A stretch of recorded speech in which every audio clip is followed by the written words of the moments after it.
الرحمن الرحيم إذا زلزلت الأرض زلزالها وأخرجت الأرض أثقالها وقال الإنسان ما لها يومئذ تحدث أخبارها بأن ربك أوحى لها يومئذ يصدر الناس أشتاتا ليروا أعمالهم فمن يعمل مثقال ذرة خيرا يره ومن يعمل مثقال ذرة شرا يره. Iza zulzilatil ardu zilzalaha, kita minta sehari baca 2 kali. Kerana Nabi SAW minta kepada kita supaya khatam Quran satu hari. Satu hari kena khatam Quran. Sebab tu kita minta baca Izazul. Izazul bila baca sekali, dia bersamaan dengan separuh Quran. Sekali baca separuh Quran, 2 kali baca khatam.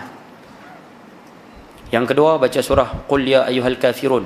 Surah Al-Kafirun baca 4 kali. Bismillahirrahmanirrahim.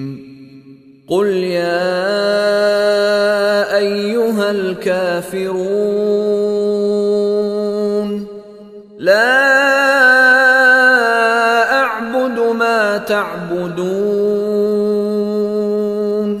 Wala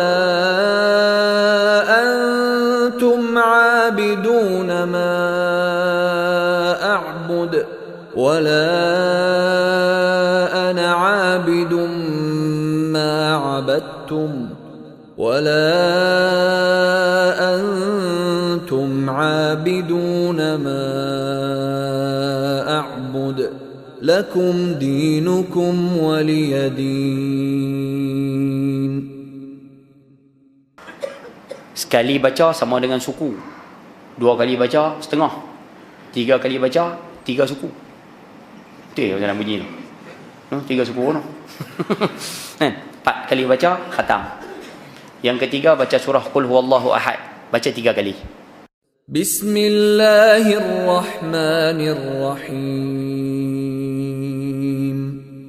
Qul huwallahu ahad, Allahus samad, lam yalid wa lam yulad ولم يكن له كفوا أحد. Bila nak baca Ustaz? Bila pun tak apa. Sekali baca sepertiga, 3 kali baca khatam. Boleh no? Mudah-mudahan kita dapat amalkan. Dan yang terakhir, saya nak minta ayah-ayah bubu sekalian, kalau boleh mulai malam ni sama-sama datangkan rasa cinta, pupukkan rasa cinta kasih pada Nabi SAW. Saya bagi hadis yang terakhir. Hadis ni hadis sahih sekalian. Kita kongsi sama-sama.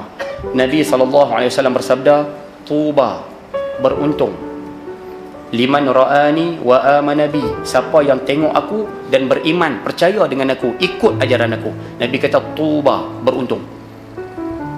Tapi Nabi sebut selepas itu Tuba wa tuba wa tuba wa tuba wa tuba wa tuba wa tuba. Ada riwayat sebut 7 kali Nabi sebut buntung, buntung, buntung, buntung, buntung, buntung, buntung. 7 kali Nabi sebut. Sahabat-sahabat tanya, siapa ya Rasulullah? Baginda mengatakan, man lam yarani, siapa yang tak pernah jumpa dengan aku, tak pernah tengok aku, wa amana bi, tapi dia beriman, dia percaya dengan aku, dia rindu pada aku. Nampak gaya hadis ni merujuk pada siapa Ustaz? Bahasa mudah dia, kita saja. Orang yang tidak berkesempatan bertemu dengan Nabi SAW, tapi kita percaya pada Nabi SAW, mudah-mudahan masuk dalam kategori Tuba yang 7 ni. Hadis yang terakhir, kita kongsi sikit lagi. Nabi sebut, wah syauqan ila ikhwani, aku rindu sangat dengan saudara-saudara aku. Sahabat-sahabat tanya, alaysa nahnu ikhwanaka ya Rasulullah, kami ni bukan saudara kamu ke ya Rasulullah? Baginda sebut, la bal antum ashabi, kamu ni sahabat aku. Nabi kata orang yang disebut ikhwan adalah alladzina amanu bi, orang yang beriman pada aku, walam yarawni, tapi mereka tak pernah pun tengok aku. Rupanya ibu sekalian, kita semua ada peluang untuk menjadi saudara Nabi sallallahu alaihi wasallam. Betul, kita minta mulai malam ni rajin-rajinlah baca sirah Nabi SAW, rajin-rajinlah baca buku tentang kehidupan Nabi SAW, rajin-rajinlah selawat pada Nabi SAW. Mudah-mudahan Allah berkati kehidupan kita, Allah jadikan kita ashabir Rasul sallallahu alaihi wa ala alihi wasallam, insya-Allah. Jadi ibu sekalian, saya rasa cukup sekadar itu untuk malam ini. Apa yang baik daripada Allah Subhanahu wa taala, yang buruk kelemahan saya sendiri. Mohon maaf terkasar bahasa, tersalah kata. Wabillahi taufiq wal hidayah. Assalamualaikum warahmatullahi wabarakatuh.